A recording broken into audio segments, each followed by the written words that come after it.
Los encantos de esta ciencia sublime, las matemáticas, solo se revelan a aquellos que tienen el valor de profundizar en ella. Tal Friedrich. Muy buenos días, tenga maestra Esther Tlaxcaliconde. Somos el equipo encargado de presentar su proyecto final. Los integrantes del mismo es Luis Ángel Isidro Bonilla, Yara de Jesús Cabrera Fernández, Gelasio Ramírez Guzmán y su servidor, Brian Martínez Martínez. El proyecto a presentar es para la materia Probabilidad y Estadística Social. Comenzamos. ¿Qué es la estadística descriptiva? La estadística descriptiva es una disciplina que se encarga de analizar, observar, clasificar y describir resultados con base a datos obtenidos por un estudio o varios. La estadística descriptiva tiene tres categorías, que son las medidas de tendencia central y medidas de variabilidad y distribución de frecuencias. Les daremos una pequeña introducción de lo que son. Las medidas de tendencia central suelen ser medidas las cuales se utilizan en estadística, las cuales pretenden resumir en un solo valor un saldo mayor a un conjunto de datos. Continuamos con la distribución de frecuencias. La distribución de frecuencias es la forma en la que un conjunto de datos se clasifica en distintos grupos excluyentes entre sí. Es decir, si un dato pertenece a un grupo, este dato no puede pertenecer a otro grupo. Continuamos con las medidas de variabilidad o dispersión. Bueno, estos son intervalos que indican la dispersión de los datos en la escala de medición. Una medida de dispersión nos determina el grado de acercamiento o de distanciamiento de los valores de una distribución frente a su promedio de localización, indicando por medio de un número las diferentes puntuaciones de una variable. Estas quiere decir que si están muy alejadas de la media. La estadística descriptiva la podemos utilizar de dos formas: para datos agrupados y para datos no agrupados. En esta ocasión enfocaremos nuestra presentación en los datos no agrupados. ¿Cuál es la importancia de la estadística descriptiva? Realmente su importancia es que facilita la lectura de cada uno de los datos que se muestran a través de ciertos estudios que se realizan de diversas índoles.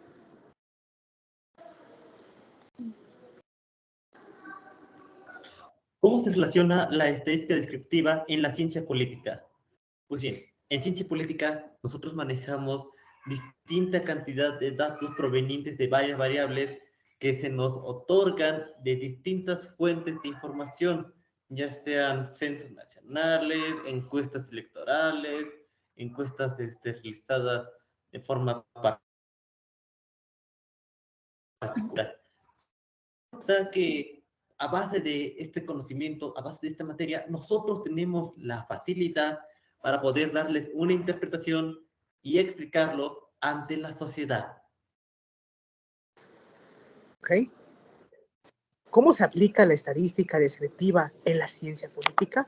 Es una muy buena pregunta porque desde que vamos a la primaria y tenemos nuestro primer encuentro con las matemáticas, lo primero que nos viene a la mente es: ¿y para qué vamos a utilizar las matemáticas en nuestra vida? Son elementales y aquí es preciso decir que las matemáticas representada en la estadística tiene mucha importancia en la ciencia política, ya que podemos representar con base a valores numéricos problemas sociales que afectan a una población, puede afectar a un municipio, puede afectar a un país o puede afectar a muchas naciones. Esa es la verdadera importancia de la estadística aplicada en la ciencia política. También tiene diferentes aplicaciones, por lo cual va a depender del investigador y de su objetivo. Con base a eso, en un futuro se pueden desarrollar políticas públicas en donde se beneficie la comunidad de estudiar, porque ese es el fin, eso debería ser el fin de todas las ramas de la matemática. En nuestro caso de estudio, se representan los trastornos de conducta alimenticios de alumnos de la Benemérita Universidad Autónoma de Puebla. lo cual da pauta para en un futuro crear una política que beneficie no solo a los alumnos de la Benemérita Universidad Autónoma de Puebla, sino a las demás universidades. Práctica, los conocimientos adquiridos y ya antes mencionado en voz de mis compañeros. Esta variable fue obtenida por una encuesta realizada por mis compañeros de la Facultad de Ciencias Políticas y Sociales de tercer semestre, la cual lleva por nombre: ¿has recibido comentarios negativos sobre tu cuerpo? La variable con la que estamos trabajando es del tipo cualitativa nominal. ¿Por qué? Porque no necesariamente de variables y de datos que se obtienen al final. Y también, pues, no necesita ser medido por una medida de graduación ordinal o casual que normalmente conocemos, puesto que no es algo que se pueda medir, más solamente se puede observar. Tenemos aquí lo siguiente: un total de datos de 52, de los cuales están distribuidos por los valores sí y no. En nuestra primera columna, que es la de frecuencia absoluta, tenemos un total de valores que corresponden al sí y un total de 39 datos que corresponden al valor no. Pero se puede representar de otra manera, gracias a la frecuencia relativa, que nos puede dar una mejor visión acerca de cuánto o cómo se puede expresar en un número más pequeño. En ese caso, el valor sí está representado por 0.25, mientras que el valor no está representado por 0 como valor 1, dándonos a entender que la distribución está hecha de manera pareja, está hecha, ahora sí, sin ningún error, sin ninguna falla. Pero para estar, ahora sí, más seguros, para que sea más entendible a la vista del resto de los compañeros, existe la columna de frecuencia porcentual, en el cual el valor sí corresponde a un 25%, a un 75%. Esto se obtiene de la siguiente manera: puedes o tienes la posibilidad de multiplicar por 100 cada valor obtenido de la frecuencia relativa. Solo así, gracias a esto, tenemos como resultado el 100% del número de encuestados y cuánto equivale o cuánto representa cada valor dado.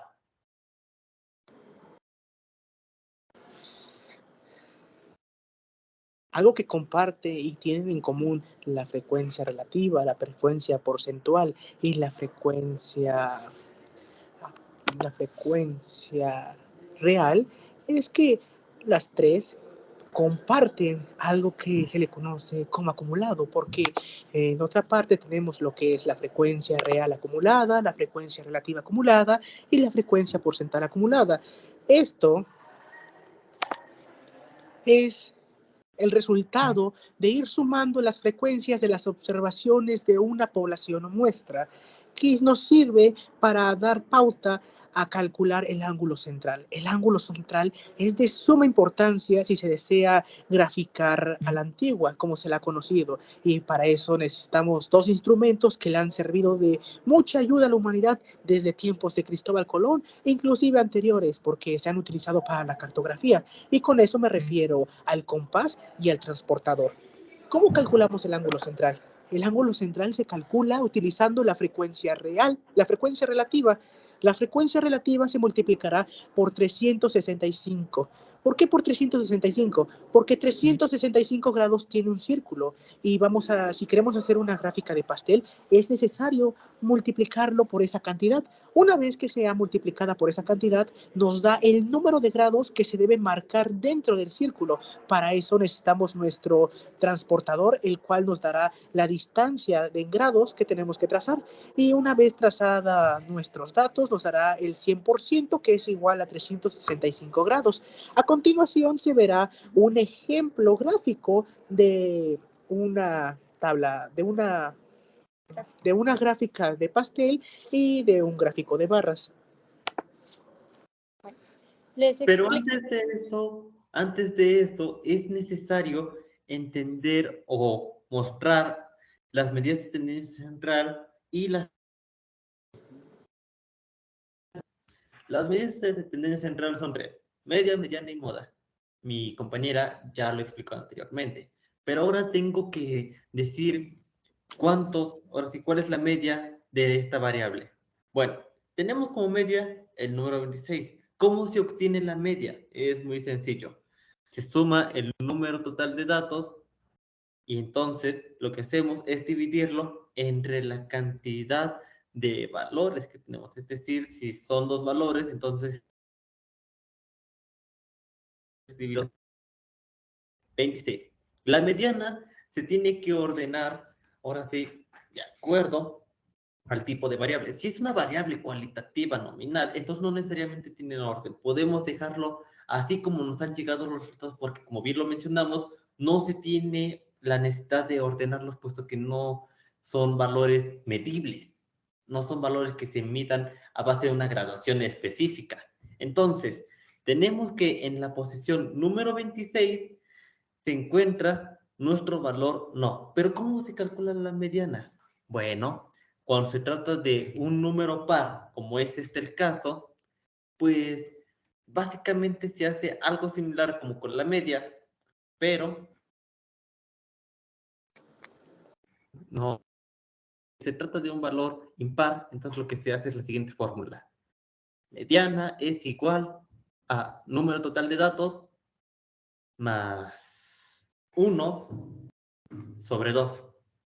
Pero como es un número par, entonces lo que hacemos es mediana igual número total de datos sobre 2. Y así obtenemos este resultado. La moda es el valor que más se repite. Entonces, tenemos valor no. Y ese sería nuestra moda. Las medidas de dispersión son tres también: rango, varianza y desviación estándar. El rango se obtiene restando el valor máximo menos el valor mínimo. Dan como resultado un rango de 26.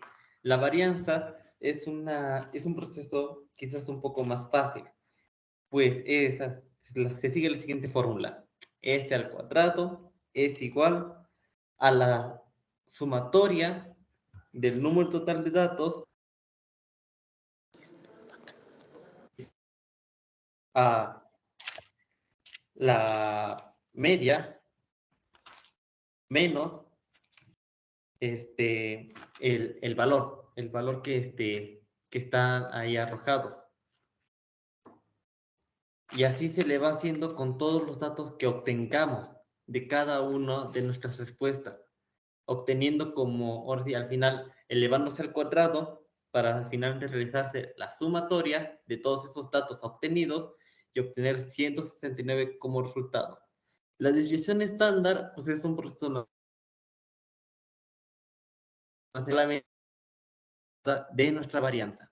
Y ahora sí, a continuación mostraremos los ejemplos de cómo se ven representados estas gráficas.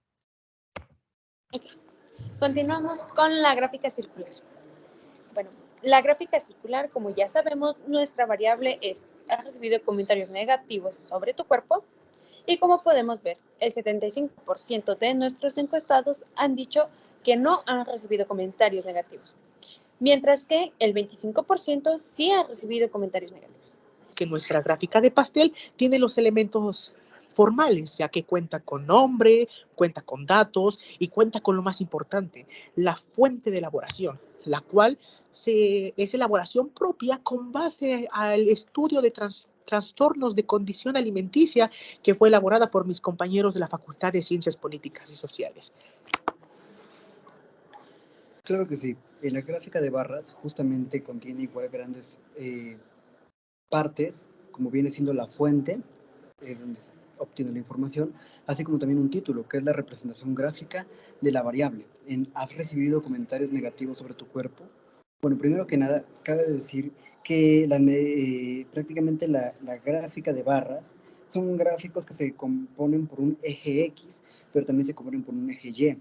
Y el eje X suele representar categorías discretas que corresponden a una o varias barras. Sin en cambio, Y corresponden justamente al valor numérico que contiene cada una de esas barras en base a los datos que se muestran en esta gráfica. Bueno, después de haber presentado de manera teórica y práctica nuestros datos, pasamos a las conclusiones. Cada uno de nuestros compañeros tendrá un aproximado de 20 a 30 segundos para decir lo que se queda del curso. Pasamos con la conclusión en voz de mi compañera Yera de Jesús. Bueno, en conclusión, la estadística descriptiva nos ayuda a describir, como bien lo dice su nombre, a describir y comprender un conjunto de datos en específico. De igual manera, la estadística nos facilita la visualización de datos. Los dejo en voz de mis compañeros. Bueno, prácticamente la estadística descriptiva pues es una rama muy importante y sobre todo en materia de las ciencias políticas, ya que aunque a veces piensan que no son necesarias, al contrario, son más que importantes, ya que a veces suelen llevarse a cabo gracias a procesos electorales en donde justamente se llevan a cabo cada uno de los datos para saber la ciudadanía a qué candidato prefiere, así como también políticas públicas para ver cuánto hace falta, por ejemplo, a base del tema anteriormente, justamente de la alimentación, o así como también la deforestación, y entre otros datos. Incluso sirve para saber qué problemáticas hay en cada uno de nuestros municipios, de nuestros estados, y así poder obtener siempre un resultado benéfico, y así obtener sobre todo una mejora continua en base a esos datos. También hemos aprendido algunas cosas durante este semestre, como viene siendo al manejar mejor cada una de las gráficas, el saber su representación, también el mejorar todavía las medidas de tendencia central, medidas de dispersión y entre otras cosas. Como aporte final de mi parte, vendría siendo que mucha gente subestima o tal vez minimiza la importancia de esta materia, pero no cualquiera te puede leer o interpretar una gráfica. Pueden decirse que es fácil hacer una barra, pueden decirse que es muy fácil hacer una gráfica de pastel, pero entender la complejidad y el proceso que lleva representarlos en este tipo de diagramas puede ser algo tan complejo como lo viene siendo estudiar la carrera de ciencias políticas. Ese es mi aporte y espero que futuras generaciones y que quizás nuestra sociedad valore mucho más la importancia de este rubro o materia que se imparte. En mi conclusión, quisiera resaltar la importancia y aportaciones de mis compañeros, ya que las tres conclusiones son de vital importancia para lograr entender a la ciencia política, porque quizá suene muy tedioso estudiar matemáticas, ver números, realizar cuentas básicas y quizá cuentas con mayor complejidad, pero esas cuentas, por más sencillas que parezcan, pueden solucionar los problemas más grandes que prevalezcan dentro de la sociedad. Inclusive puede llegar a empeorar la sociedad. Un claro ejemplo lo tenemos con los Chicago Boys, y es por eso que se debe entender los conceptos que se manejan dentro de las matemáticas aplicada en un ámbito social.